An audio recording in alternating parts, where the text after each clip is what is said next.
धनेंद्र जी एक बात सुनिए, मैं तो ये कह रहा हूं, जिस देश के अंदर 60-70 करोड़ लोग वोट देते हो, हर 6-6 महीने पे वोट देते हो,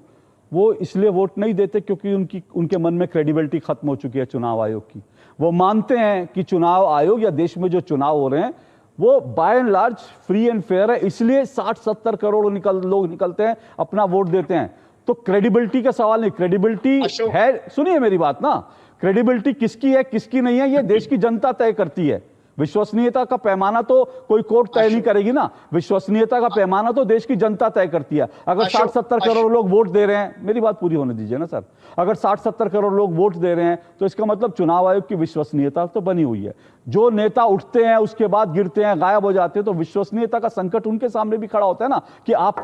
तो मैं ये कह रहा हूं, अगर आपको लगता है चुनाव गलत हो रहे हैं तो इस देश में एक सिस्टम है, संविधान है, जिस संविधान को लेकर तमाम पॉलिटिकल पार्टियां घूमती हैं, वही संविधान तो कहता है अगर आपको लगता है कि चुनाव में गड़बड़ हुई है तो आप हाई कोर्ट का दरवाजा खटखटाइए, सुप्रीम कोर्ट का दरवाजा खटखटाइए। संविधान में यह नहीं लिखा कि चुनाव अगर गड़बड़ी हो, मेरी बात बस 10 सेकंड,